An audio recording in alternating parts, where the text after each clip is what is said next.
The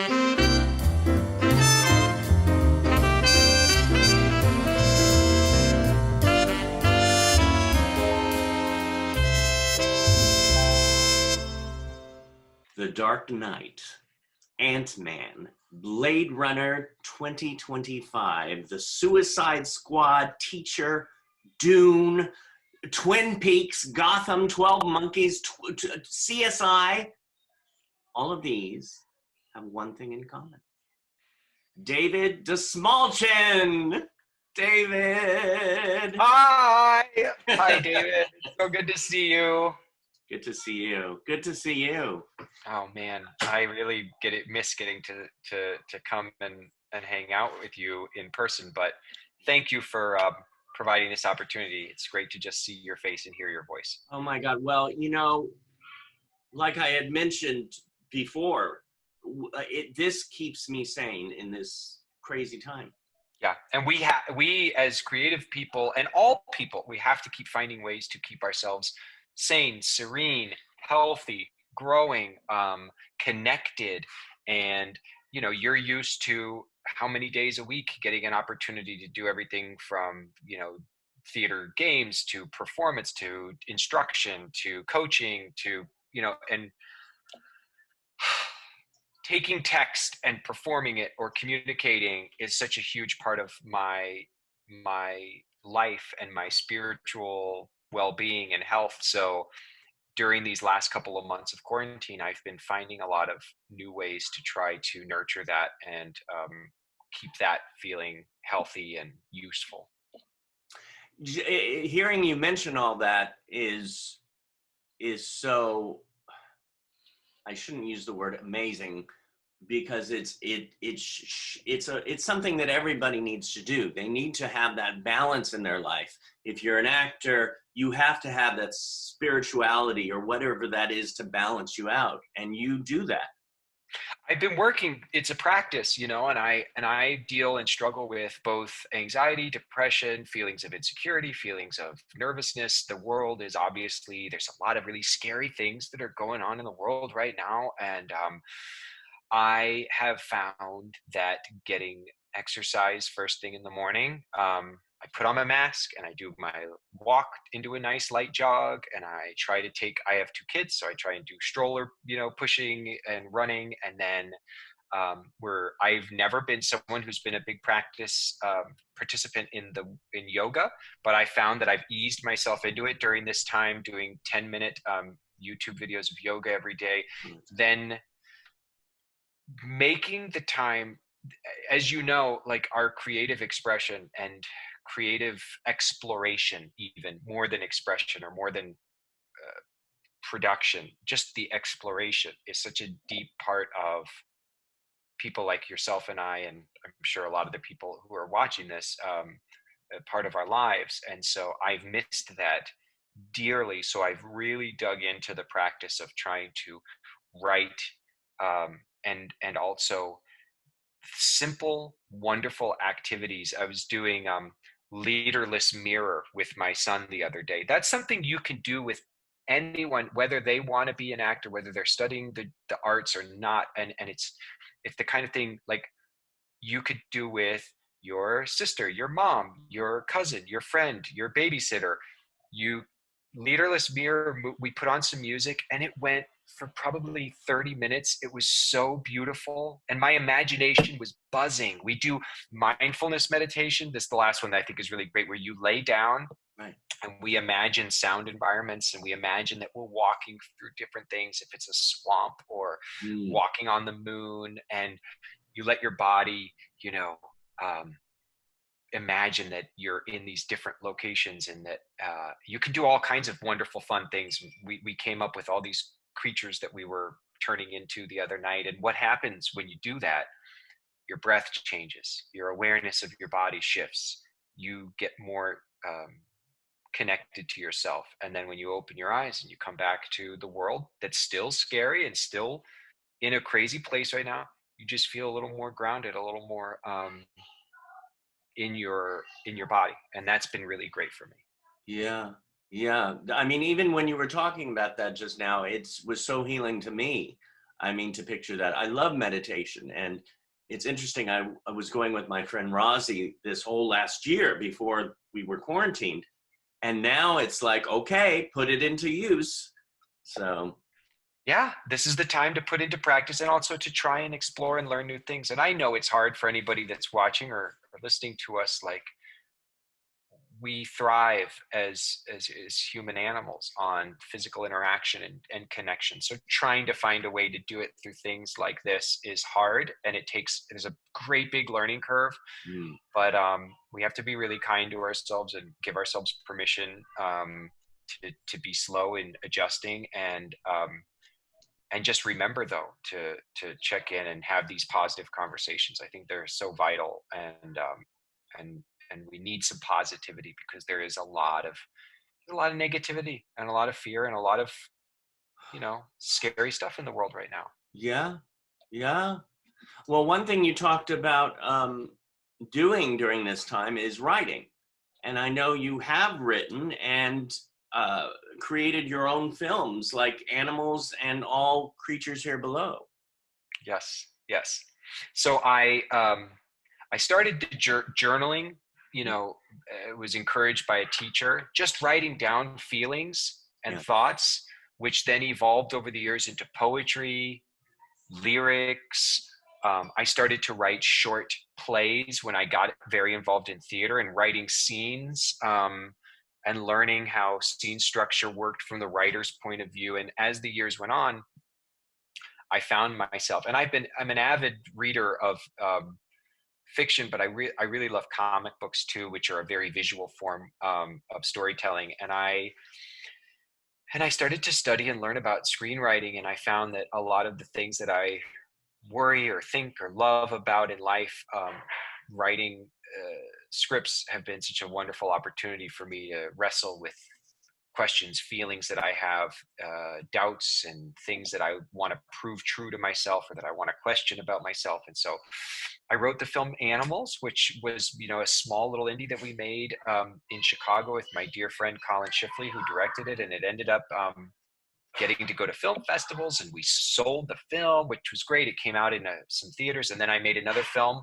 the same way, wrestling with some struggles that I'd had with my family and some of my feelings of confusion and frustration about the way why is our society, just simple questions, why are some people so poor and some people aren't, why do some people suffer so much and others don't seem to, although we all do feel pain in different degrees. So I wrote that film, and luckily we got to make that. And as the years have gone on, and if you're watching or listening to us right now and you think, well, I don't want to write a whole movie, or I don't know how to write a movie, it's not about that, because what I'm doing in quarantine is, yes, I'm writing some bigger projects. I have some TV shows that I'm writing. I'm also writing, I have a number of journals here, as you can see. Sometimes I'm drawing little pictures. Sometimes I am just putting a couple thoughts down on page. And I have a couple of different ones right here. As you can see, I've got another one here, and I find it helps me so much to just get some words and some thoughts down and some feelings. Wonderful. I have that you say that, and I'm so glad that you have a bunch of them. I got my little one here, which is the one line a day. But I love that you have a bunch of them, because I have some that have one page written in it, and the others have half the book. And sure, and that's fine. That book will get filled up when it needs to. And anybody who's also feeling confused right now about, like, we all have to help each other. We have to give suggestions to one another about what are some things. One of the things that works for me, and it has worked for me for decades, is writing down my goals. And those goals could be relationship goals, family goals, money goals, acting goals. But creatively, like my writing goals and creative goals, I do keep on that board right there, if you can see it, up above my desk. And I look at it every day. And it gives me, and it's updated month by month. And there are things in there that I need to attend to every week and every day and every, so it's really something I would encourage if you're out there and you want to know, like, it could be a simple thing like, today I'm gonna write a poem. Today I'm gonna do an improv with, you know, you can improv. Sounds crazy, but you can improv by yourself. I don't know if you guys know this, but I absolutely can free form improv sometimes when I just need to express. Well, it's a meditation in itself, isn't it? It is, yeah. And I have to say, when you were talking and showing your room, I was like looking, it's like, oh, I love that space. I mean, yeah, it's really neat. I love my office. We dreamed about where we would live when we were looking, as our family started to grow. And, you know, I've always dreamed bigger than people told me was realistic. And I've always felt that taking the biggest leaps were the opportunities I've had in life to land in some of the most exciting places. And it's always these big leaps to face. So we found this crazy kooky house that had lots of weird rooms and stairs in the valley. Yeah. I'd never even lived in the valley. I didn't spend any time in the valley. And we found this house that we were looking to rent at the time. And it was such a kooky house. And it seemed like people were kind of scared of it. And my wife and I at the time couldn't afford it, but we took this leap. And somehow many years later, here we are, and I love it. And it's our spot. And it's, but whatever space you're in right now, wherever you're watching this from, we make it magical. We make our spaces magical. And I see all of the detail like in yours. And I know there's a story behind each one of the things that's on your bureau. That if you go into the next room, I see the portrait of the kid, which looks like a portrait of me when I was a little boy. I see the teddy bears. Like there's so much magic that we can create in our spaces. And that's another really important thing to be doing for yourself when you're stuck inside during coronavirus and you're trying to find things to do. Oh my gosh, the fun that I have getting to look around the space and try and curate this little magical area. It's a great place. Well, it keeps me alive too. I mean, when I hadn't put all the stuff on my walls, and I finally, during quarantine time, I said, okay, it's time. So I went through boxes. I started putting things on the walls. I started decorating, and it's like, oh yeah, it's still me. It's like a different reality right now, but it keeps me grounded. Yeah. What was I going to say about, I was going to bring something up. Oh, about you, because I mean, from knowing you and seeing you in person, you are so loving and so giving and very, even from hearing you today, so zenful. Yet the characters, a lot of the characters you play, oh, you open your eyes and I saw that a little character come up. You have this ability to completely go to, you are light, but you have this dark place that you like. What is all that about? It's interesting. The parts of it are a mystery. What it is about being comfortable in those shadows that maybe is something that I feel. It's not easy, but I feel at least able to go to. I also there's a lot of stuff that I think informs that, the kinds of characters and the kinds of stories that I'm drawn to telling on a fun and light sense. Well, I'll start on the more serious sense. On the more serious and darker sense, I do think that I wrestled with and have struggled over my whole life with some dark internal places and states of mind that were, both exacerbated by clinical depression and anxiety, as well as, different experiences during my childhood that were very, dark, and that informed kind of my worldview. And so I feel that in going into those places and exploring those characters, I found, a place of something that made sense to me, but it also was an opportunity. And almost every time I've gotten to embody a character who some would describe as either the villain or evil or, you know, scary. I've always been able to find deep within them, and that's a challenge to me. Even good old Captain Hook, when I played Captain Hook in Peter Pan, which is I loved that role. It was such a great opportunity, and the director let me go way out there with it. I wanted to modernize it. I wanted to do something more Trent Reznor than Dustin Hoffman, you know, more real dark, real. And I thought there's a place in there that there's a little child inside of all those characters. Yeah. I've played a couple of characters who were either non-human or so sociopathic that it was tricky to figure out, like, but I was always looking for those kernels of spirit and humanity in there, because that makes it interesting to me. And then the fun reason I think why I've always been drawn to that world, I grew up in Kansas City, in the heart of the Midwest, and as a lot of small cities did back in the 80s, and big cities, we had the late night Friday and Saturday night creature feature, which was hosted by, her name was Cremation Mortem, and she used to put on Friday nights all the old Lon Chaney and Lon Chaney Jr. and Boris Karloff and Peter Lorre and Vincent Price and Christopher Lee pictures. Those were all I was so captivated by all those performances and those performers when I was young, and I believe that's a huge reason why I was so drawn to that world I love those performances. Right, and it's still the kid in you. Oh yeah, and I still get excited when I put on, you know, Oliver Reed and Curse of the Werewolf, or, you know, Boris Karloff and Frankenstein. I get like the chills. I love it.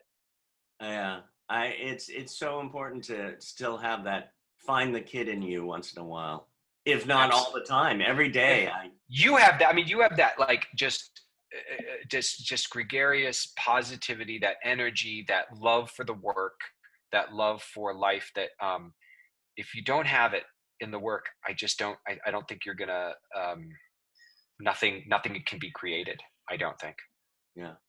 When I know that there are a lot of people that I know, or some students that work with me and I work with them, that, you know, it's either going through stuff, we all do during our lives, or we have addictions.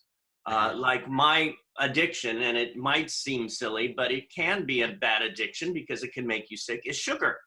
It's not silly, and it's an epidemic in the United States and the world. It's like all of a sudden I say, I'm not going to eat another cookie, and halfway through the box, I'm going, what's in my hand? How did this get here? So what is your advice to people who either have addictions or something that they're struggling through? How do you? Sure. So if you're watching this right now, or if you know someone or love somebody who's struggling with addiction in the regards of substance abuse, or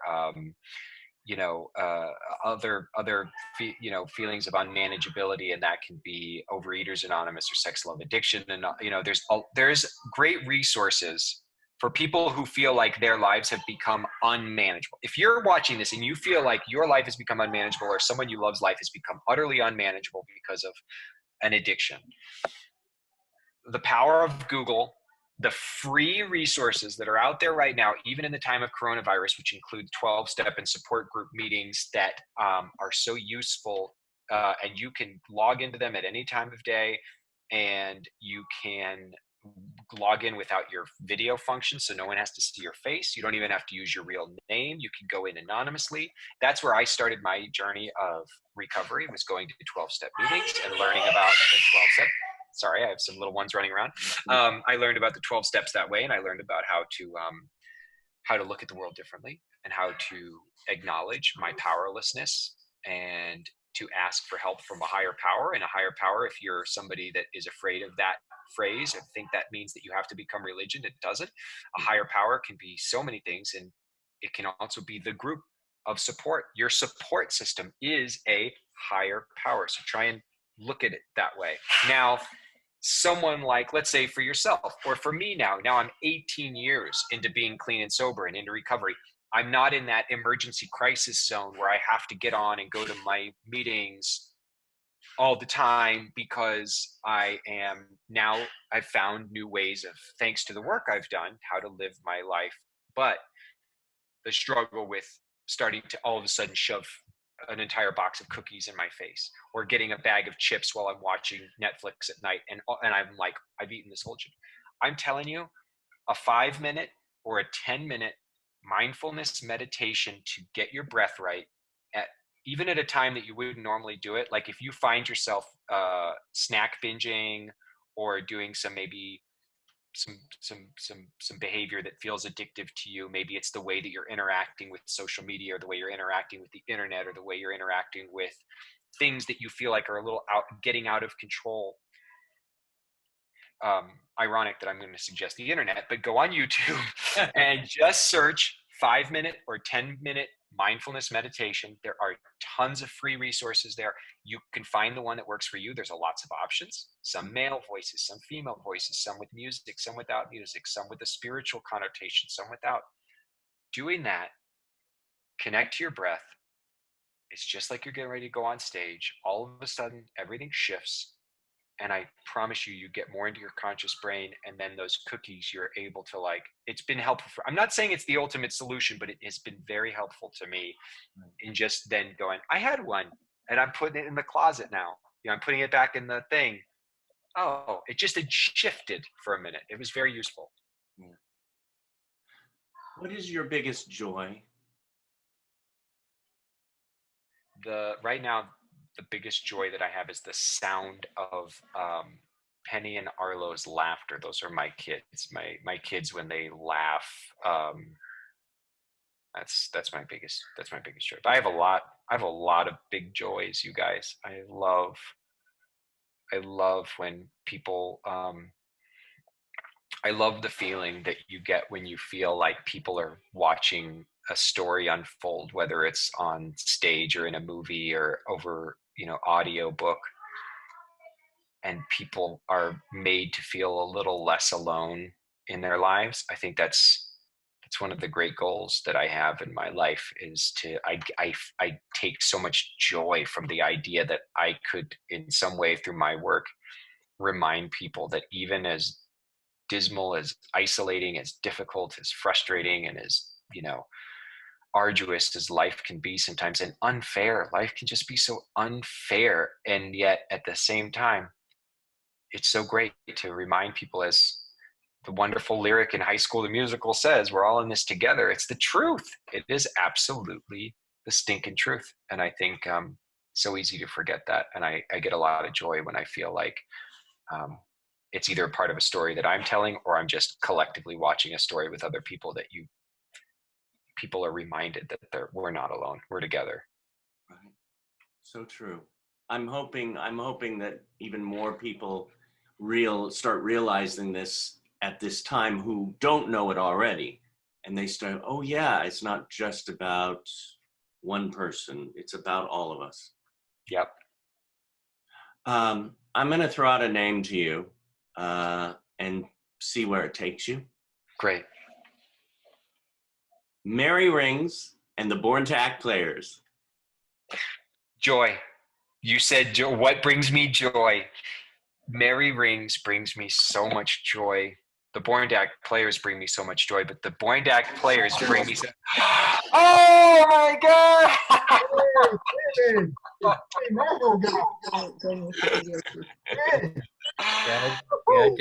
Luke. Hi, Chloe. Oh my God. I don't know why my picture's there. You're gonna make me cry. Hi, Blair. Hi, everybody. Hey. Oh, Hi, David. hi, Casey. Hi, Mary. Hi, David. Wait, buddy. Oh, I miss you guys so bad. Hi. Hey, David. Hi. Hi, everybody. David just asked me, Mary, what makes me feel joy, and then he said, I'm going to say a word. Hey, Blair. Hey. Look at the stormtroopers, Luke. It's background. Oh my gosh. Mary, you bring me joy. You bring the world joy. You have taken your art and your gift and your love of telling stories and communicating with people, and the incredible, beautiful spiritual energy that you have, and you share it with the world in a way that is just so special, and it's so rare, and I have learned so much from you, and I am so grateful for you. So that's something that gives me a lot of joy, David.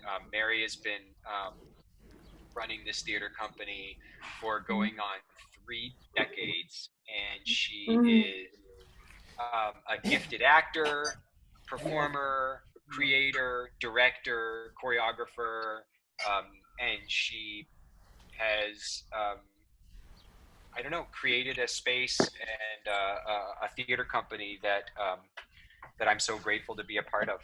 And I'm very lucky. We are so grateful to have you be part of it. We love you so much, and we miss you terribly, terribly, terribly, horribly.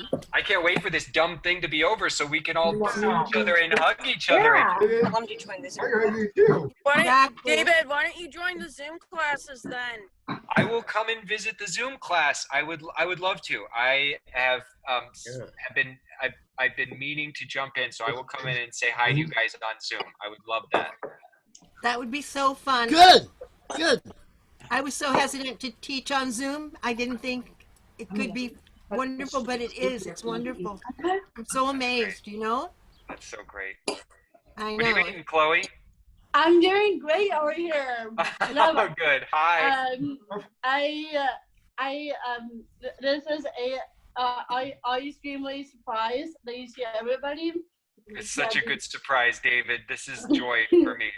I miss so many of these faces and so many more so bad. I miss you guys so bad, and I hate that we're all apart right now, but I'm so grateful for all of the memories that I have with my Born to Act family, the things that I've learned from my Born to Act family, and the future that I know I'm going to get to have with my Born to Act family. So I know I have something to look forward to, and one of the great things that I have to look forward to is when this is all better and we are allowed to get to go back to that wonderful auditorium and do some, machines, or do some, first and last lines, or do some modern dance, movement to music. I can't wait. Well, You'll I be tell you, amazed. We do machines online, in our class, and pictures to life, and we modern dance, poetry, and music, and we're doing all kinds of fun things. You will love it.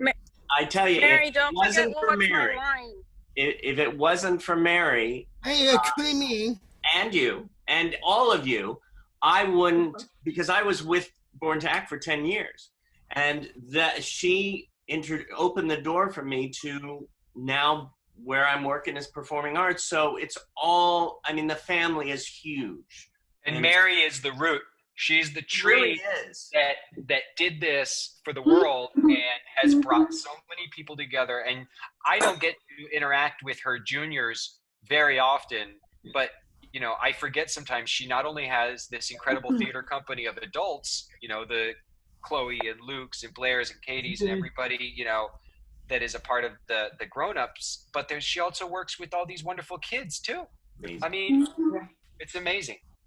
It's so much fun. Oh my gosh. I guess know. My birthday is coming June, so I'd be 4-0 this year. July the 8th. No. Are you 40, Tasty? I can't believe it. Yes, I am. July the 8th. July 8th. Yeah. Okay. That's not the only birthday that's coming up either. Apparently, mine's is coming up as well. So. All right. 4th of July. She's a 4th of July baby. Zoom party. Yep. That's not good.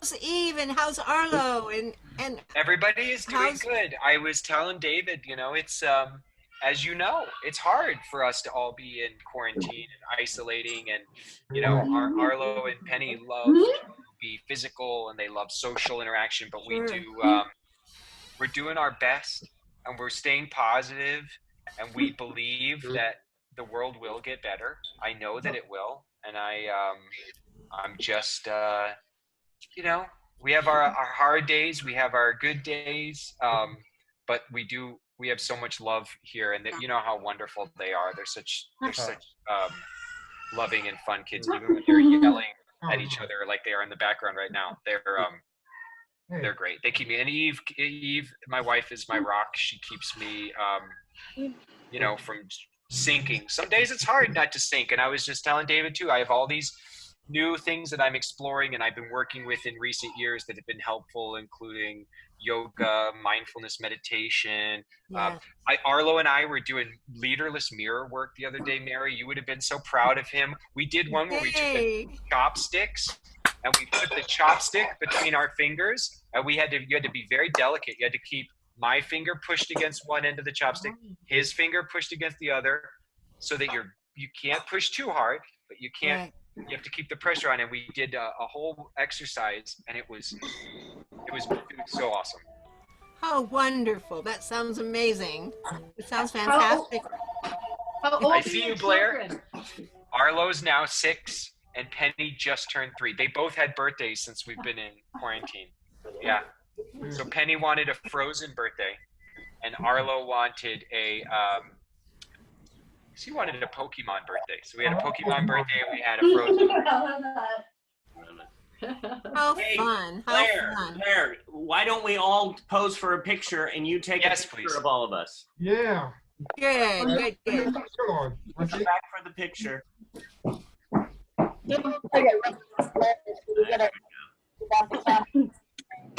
All right, I'll take. You ready? Ready? Wait, Gail has to get out. 1, 2, wait.